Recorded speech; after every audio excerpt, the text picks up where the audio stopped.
Buenas tardes a todos y bienvenidos. Tardé en realizarlo porque pasaron cosas. Les presento el primer libro que creé, allá por el año 2007/2008. Pertenece a la saga Crónicas de Midgard. El primer libro es este, Gerard del Puño de Odín. Cuenta la historia de Kate Norman, también llamado Kate de Ostend, quien ha perdido la memoria en un accidente. Su padre, el que lo crió, Istar, ha vuelto a la ciudad para matar a un conde. La historia se desarrolla 1000 años después del Ragnarok, el fin del mundo nórdico, pero sin vikingos, ni bárbaros. En fin, espero lo disfruten, comenten qué les parece y dejen, en lo posible, un like y una suscripción. Agradezco a Marco Froilán Zamora por la foto y se lo dedico a mi viejo que falleció este año. En su memoria, Escal. Crónicas de Midgard. Volumen 1. Gerard del Puño de Odín. Libro 1. Capítulo 1. Parte 1. No me atraparás vivo, gritó Kate mientras corría con la joya en las manos. El hombre que lo perseguía resbaló con el agua de lluvia del día anterior y cayó de espaldas. Luego se desplazó por un pasillo muy angosto, y aprovechando su cuerpo esbelto y ágil, trepó por uno de los árboles en donde había una casa. Kate Norman llevaba el cabello rubio y largo, tenía ojos celestes y una bandana azul con manchas rojas atada al pelo. Recordaba que se lo había entregado su maestro. Pero su recuerdo era confuso. Kate era un ladrón con amplia experiencia en robo de joyas. Tenía tan solo 16 años. No recordaba a nadie de su pasado, familia o parientes, a excepción de un mercenario de nombre Istar. A él le decía papá. Entró a su casa dejando la puerta abierta, nadie iba a entrar. Las trampas del árbol eran seguras. Puso el botín robado junto a los otros en un rincón. Miró la pila y la acomodó. Era casi tan alta como él. Había también un alijo desbordado de oro y plata. Kate tomó una manzana de una frutera y la masticó. Después de robar le daba hambre. La casa estaba construida sobre un enorme ombú. Tenía una mesa para 6 personas, 3 armarios con ropa y un fogón donde cocinar. Las ventanas daban a la plaza de Miltrán y a los jardines de Ostend. El ombú dividía ambas ciudades. Con respecto a los tesoros, no les daba valor. Le importaban un comino. En su cultura, las joyas estaban ligadas a los Aesir y los Vanir, dioses mayores y menores. Entre ellos se encontraban Nidsurg, Odín, Thor y Loki. Según las leyendas, Loki y sus hijos atacaron Asgard, la morada de los dioses, con el fin de destruir a Odín, su gran enemigo. Para entender la complejidad de esta historia, debo parar unos minutos. Los Aesir eran los dioses mayores de quienes se dice crearon el Yggdrasil. Un árbol enorme capaz de albergar 9 mundos. Para moverse entre ellos, el guardián permitía o negaba la entrada desde el puente arcoíris, Bifrost. Entre los dioses más importantes se encontraban Nidsurg, Odín, Thor y Loki, entre muchos otros. Los Vanir poco importan. Nidsurg fue el creador del Yggdrasil, se quedó con la parte más importante del árbol, el prado en donde crecía el fresno. Ahí crecían plantas y animales. Odín era su hijo, un dios casi tan importante como él. Odín era recordado como el dios tuerto y el poseedor de un caballo de 8 patas, Sleipnir, y muy poderoso. Tenía una lanza de nombre Gungnir, considerada la más poderosa del mundo. Luego dio vida a Thor, señor y amo del trueno. Casi tan poderoso como Odín, portaba un guante, un cinto y un martillo que lo hacían casi inmortal. Loki, sin embargo, era un Jotun de Niflheim. Otro paréntesis es necesario. Niflheim y Muspelheim fueron los 2 mundos originales. Hielo y fuego. En los dos habían unos seres primigenios llamados gigantes. Uno de esos reinos era de hielo y el otro era de fuego. Loki, entonces, pasó a ser un gigante en Asgard al cual se lo llamó el dios de las mentiras, las travesuras y las malas intenciones. Volvemos a la historia. Aunque hacía frío, el sol calentaba de una manera insoportable la casa. Estaba fabricada con concreto. Salió al umbral de la puerta y observó el cielo. Otro día aburrido. Decidió tomarse un descanso, así que se tiró en su jergón de paja y se durmió. Parte 2. Era de noche y llovía. Un hombre alto y fornido, de ropa oscura, caminaba hacia las puertas de la ciudad de Ostend. Todo estaba en sus planes. Su tiempo de venganza había llegado. Pero antes pasaría a ver a Kate. Caminó, costeando la entrada principal y entró a la ciudad. Parte 3. Kate miraba por una de las ventanas de la casa mientras estudiaba la joya que había robado esa mañana. Era del color del marfil y brillaba. Miró por la ventana. Parecía que en el castillo de Miltrán celebraban algo. Había música fuerte. Se oía desde Ostend. Kate se encogió de hombros. Oyó un ruido en la base del árbol y vio subir a alguien. Tiró la joya de vuelta al rincón y se preparó para pelear. Se escondió en la parte oscura de la casa, y esperó. Kate sacó su arma, una daga a la que llamaba Estela de Dragón. Era de plata y oro, se la había dado Istar. El extraño se paró en el quicio de la puerta, ahí donde la luna no lo alumbraba. Vio la joya tirada en el suelo y sonrió de inmediato. ¿Otra vez robando, Kate?, preguntó el hombre mirando el lugar. ¿Qué planeas hacer con tantas joyas? Kate guardó la daga en su cinto. Istar. Sí, veo que todavía escondes trampas en el árbol. El rostro de Istar estaba dotado de oscuridad y dolor. Demacrado y cansado de pelear contra sus propios fantasmas. Kate no sabía por qué, pero Istar era demasiado flaco, aunque fornido. En sus ojos había tristeza. Pero hoy, algo había cambiado. Lo sentía. Sus ojos negros, como escarabajos, pequeños y brillantes, no mostraban ninguna emoción. Istar miró alrededor. 2 jergones donde dormir, una cocina con chimenea y un baño. Todo a la vista. Tomó asiento junto a la mesa, que estaba en el centro de la habitación, y posó una enorme ballesta en ella. ¿No me vas a ofrecer un cuerno de hidromiel? Sí. ¿Qué te trae a Ostend?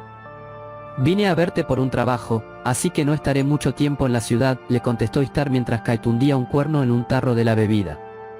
Istar no solía hablar nunca de sus trabajos, así que Kate no preguntó. Tómalo despacio, le dijo él. Llevo varios años estacionándolo. Istar lo acercó a su nariz. Huele bien, tomó un sorbo. Impresionante. Tienes muy buen gusto para las especias. Kate no sabía si aquello era una sonrisa.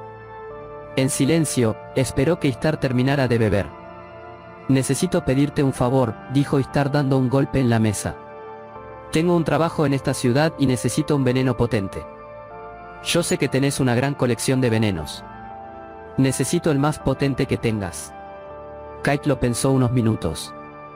Quizá aquel veneno que había inventado, el curare, funcionara. ¿Cuánto necesitas? O, mejor dicho, ¿a cuántos hombres vas a matar? A 2, al conde de Giran y a su esposa. Kate se tropezó y casi cae al suelo al escucharlo. Es una broma, ¿verdad? Enfureció Kate. ¿Por qué sigues tras Maximum y su esposa? Es algo personal, y por eso es que tengo que eliminarlos de la faz de Runia. Se decía en los barrios bajos que el conde era uno de los peores asesinos de Runia. Se suele decir en las calles de Ostend que mató a un príncipe por encargo para ascender al poder. Kate miró la ballesta y luego a Istar, que no dejaba de beber hidromiel. Se había servido un segundo cuerno. ¿Podés ayudarme con ese veneno?, preguntó Istar. Lo meditó en silencio. Quiero que me lleves, dijo de repente. Istar lo miró a los ojos. El muchacho estaba determinado. Maximum y Alicia son muy peligrosos. Sé que no tenés nada que perder, pero sos como mi hijo. Tengo que ver a un informante. ¿Querés acompañarme? Fabricaré un poco de curare, respondió Kate. Te alcanzaré más tarde. Bien, cuento con vos. Estaré en la taberna. Búscame ahí. Istar se echó la capucha por sobre la cabeza y se envolvió en su capa de viaje para luego saltar del árbol. Kate esperó echado en su jergón mientras pensaba. ¿Por qué arriesgarse tanto? Kate era bueno en combate cuerpo a cuerpo y con todas las armas. En un descuido, Kate se durmió. Tenía el sueño fácil y pesado. Quizás las nornas le querían mostrar algo. Al despertar, asustado, muy tarde en la noche, recordó el sueño. Estaba corriendo por un pasillo. Había unos calabozos oscuros y muy sucios. Istar, herido, iba con él. Faltaba poco para encontrar la salida. No te rindas, Istar. No lo hagas, por favor. Debo decirte algo. Istar escupió sangre. Sé dónde está tu padre. No me interesa, no digas más nada, solo aguanta. Escaparemos de estas celdas, te lo prometo. Escúchame, Kite, tu padre. Un tronido en la distancia lo sacó del mundo onírico. Le urgía ver a Istar. Esto era malo. Kite se asomó a las puertas del árbol y miró el suelo. Quizás Istar se hubiese metido en problemas. La lluvia y el frío helado que bajaba de la montaña se sintió de repente. Una bruma escarlata hacía imposible que viera algo más allá de sus narices. Olía a sangre. Agarró su capa de viaje y se la colocó. Tenía un mal presentimiento de aquello. Alcanzaría a Istar en la taberna. Parte 4. Istar, empapado por la lluvia, encendió un cigarro en la puerta de la taberna conocida como Puñal. Ahí solían juntarse las escorias más bajas de Runia, gente que buscaba trabajos que otros no quisieran.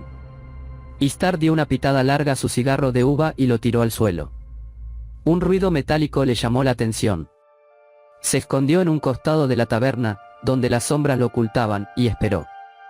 De pronto, vio llegar un grupo de minotauros con armaduras de escamas azules. Enormes, de ojos llameantes cargados de furia, y con brazos de enorme envergadura corrían hacia Puñal. Los minotauros rodearon la taberna. El más pequeño de ellos iba a la cabeza y llevaba un estandarte con el símbolo de Miltrán, un cuervo sobre una rama de olivo. Era el símbolo de la casa real de Miltrán. ¿Qué pretendían? Istar permaneció en la oscuridad. Buscó la ballesta, solo por si acaso la llegara a necesitar, y recordó que la había dejado en el árbol junto a Kite. «Mierda», maldijo. No movió un músculo mientras escuchaba a los minotauros del rey asesinar a la carroña de la sociedad. Oyó gritar a las mujeres. Un recuerdo horrible vino a su mente. Había quedado un solo soldado en la retaguardia, con el estandarte. Istar salió de su escondite, daga en mano, y se lo cargó con furia asesina. Después de matarlo, lo llevó a la oscuridad donde nadie lo vería y se vistió con el uniforme. Escondió el cadáver entre los desechos y fue a apostarse en la puerta. «Domini», gritó uno de los soldados desde adentro.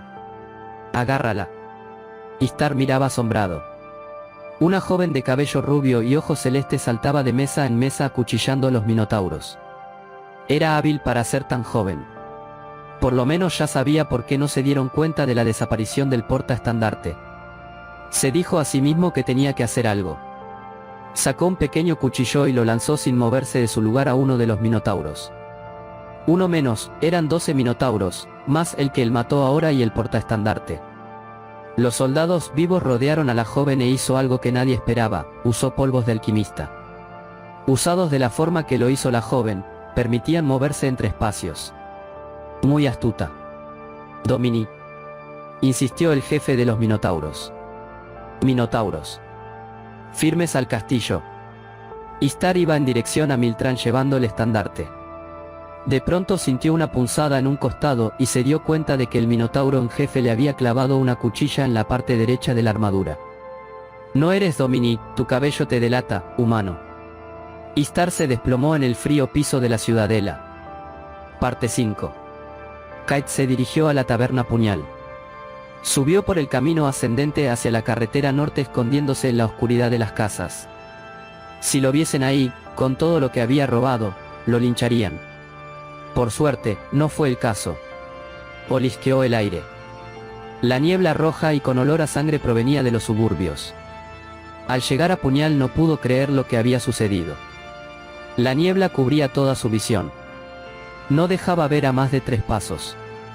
De repente, un minotauro apareció. La criatura se valía de la niebla para esconderse. Se retraía hacia ella y esperaba en silencio a que su enemigo le diera la espalda. ¿Por qué lo atacaba? Así lo inquirió mirando fijo al lugar donde se escondía la bestia. No contestó. No había forma de entender qué pasaba. Acto seguido, Kite sacó de su cinto a Estela de dragón. El brillo de la cuchilla hizo que la niebla se esparciera hacia distintos puntos, dejando al minotauro confundido. En un impulso de ferocidad, el minotauro se lanzó con los cuernos hacia adelante. La daga atravesó el casco de la cabeza y se le hundió en el cerebro.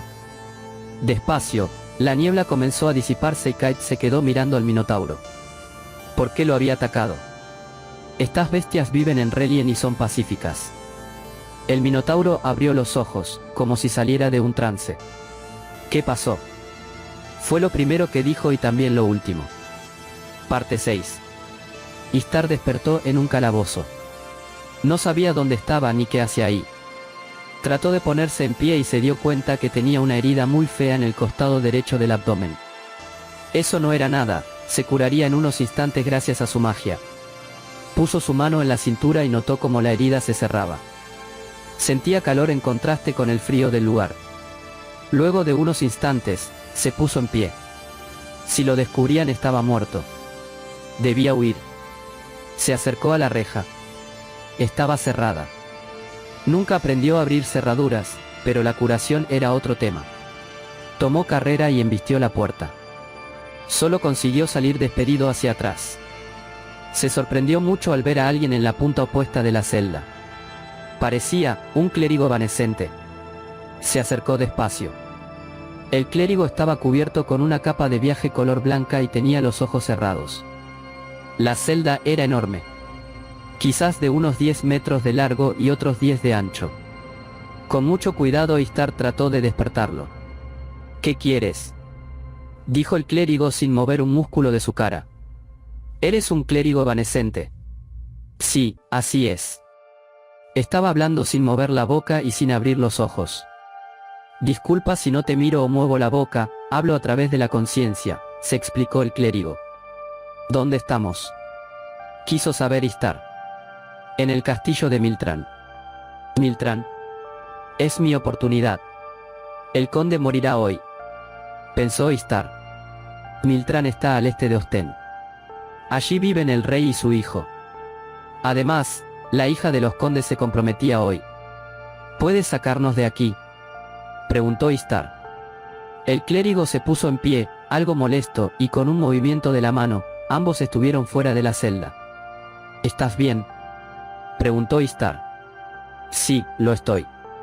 La oscuridad del lugar no le había permitido ver el contorno de los ojos del monje, llevaba un antifaz. Si vamos para la izquierda tenemos una puerta al final del camino, lo malo es que no sé a dónde conduce, la he visto cuando me traían arrastrando hasta acá, para el otro lado hay 2 guardias manipulantes de niebla roja. Niebla roja. Ya veo, minotauros, pensó un momento. Prefiero la puerta. No siempre la salida más directa es la mejor, alertó el clérigo evanescente con una sonrisa. Necesitamos encontrar armas que estén en buen estado. Debe haber alguna estancia donde guarden nuestras armas. Me caes bien, clérigo, aduló Istar. ¿Cuál es tu nombre? Gerard, del Puño de Odín. El Puño de Odín era una cofradía donde estaban los mejores asesinos y mercenarios. ¿El Puño de Odín? Sí, has oído hablar de nosotros. No, nunca, mintió. Un ruido de cascos lo sacó de sus divagaciones. 2 minotauros se acercaban. La niebla roja empezó a levantarse cerca de ellos e Istar ya casi podía sentirlos. Pero ¿cómo los mataría sin armas? Tenían que evadirlos. Se agachó, mezclándose con la niebla y observó hacia atrás. Gerard había desaparecido. Estoy detrás de ti, solo procura no hacer ruido, le dijo Gerard. Qué facilidad para esconderse, pensó Istar. Esperaron por debajo de la niebla roja, agachados y en silencio. Por suerte para ambos, ninguno de los 2 minotauros había sentido su presencia. Istar y Gerard caminaron cuesta arriba. Las celdas estaban vacías. El castillo de Miltran era un gran laberinto, pero aún así vio una breve ventaja en aquel lugar. Si podía llegar hasta el conde de Giran y terminar aquella misión. Gerard le tocó el hombro y le señaló algo. Era la puerta. Por fin. Y al abrirla. Parte 7. Kite corrió desesperado en dirección al castillo de Miltran. Al parecer su pesadilla no estaba equivocada, otra vez estaba pasando. Istar estaba en peligro. Tenía que llegar a Puñal. Sería redundante relatar las veces que sus sueños habían acertado. Pero, hasta ahora eran nimiedades. Pasó, en su camino, por una armería. Debía proveerse de algún equipo nuevo. No había nadie a la vista, así que empezó a mirar dagas, espadas, mazas y algún que otro arco. Se dio cuenta que había una campanilla. La hizo sonar. La campana, que sonó con menos fuerza que la lluvia de afuera, atrajo a alguien. Mientras esta persona aparecía, un arco en especial le llamó la atención. Era dorado, quizás fabricado con tecnología enana previa al Ragnarok. Su carcaj también era raro. Tenía unas inscripciones que no pudo leer. Veo que te gusta el arco, Dragkor. Es un gran arco. La que había hablado era una joven de pelo platinado y vestido rojo. Sus ojos azules hacían juego con su vestido. Eres la dueña de este lugar. Algo así, ese arco es muy raro, pero su historia atrae más. Kite estaba embelesado con la chica, así que poco la escuchaba. ¿Te interesa la historia de este arco y su carcaj? ¿Qué tiene de especial? Verás. Fue una noche como la de hoy, hace 16 años. Un hombre misterioso con una herida profunda golpeó las puertas. Pensando que era un viajero en apuros, mis padres lo auxiliaron y el hombre les entregó este arco de cazador. El hombre, prófugo de la justicia, les dijo que lo guardaran bien hasta que viniera su heredero. Por eso no puedo venderlo. Además, el arco no deja que nadie lo toque. Kite estaba de pronto interesado. Un arma con heredero. Extendió una mano y lo tocó. Kite, tómame. Hazme tuyo. Heredero del poder de Nimblus. ¿Qué haces? ¡Ey! Trató de pararlo la joven. El arco, dijo Kite. Me está llamando. Me reclama. Kite tocó el arco y este brilló de manera tan intensa que la chica quedó cegada por un instante. Al momento siguiente Kite vestía el arma. Pero, ¿cómo haría para disparar a varios objetivos con una sola flecha? La flecha de ese carcaj sigue saliendo una vez arrojada la primera. Se autorrecargan, no sé cómo funciona, parece magia, explicó la joven. Increíble. ¿Quién eres? Preguntó ella. ¿Quién era? No se exponía demasiado al ir tan adentro de la ciudad. Mi nombre es Kite Osten. El famoso Kite. El ladrón. Soy tu principal admiradora. Kite se sintió un poco incómodo. Así que tenía admiradoras. Era lo último que se le hubiese ocurrido escuchar. ¿Ibas a Puñal? Sí, iba a buscar a un amigo, contestó. ¿Cómo lo sabes? Pues, a decir verdad, con ese atuendo todo mojado y oscuro no tenés pinta de ir a otro lado. Debo advertirte que es un peligro, podrías encontrarte con los minotauros del rey. ¿Minotauros? ¿No son los que viven en Relien? Sí, así es. Pero por alguna razón vinieron al castillo de Miltrán y se han llevado a un hombre a las mazmorras del castillo. Se llama Istar. Debía encontrarme con él. Kite sintió un nudo en el estómago. Istar capturado. Tengo que rescatarlo. ¿Necesitas ayuda? Kite se dio cuenta con quién estaba hablando un instante después. Era casi tan famosa como él. Vio los carteles de "Se busca" tanto en Miltrán como en Osten. Tú. Eres una leyenda. Reina Roja, mucho gusto. Vamos, no hay tiempo que perder.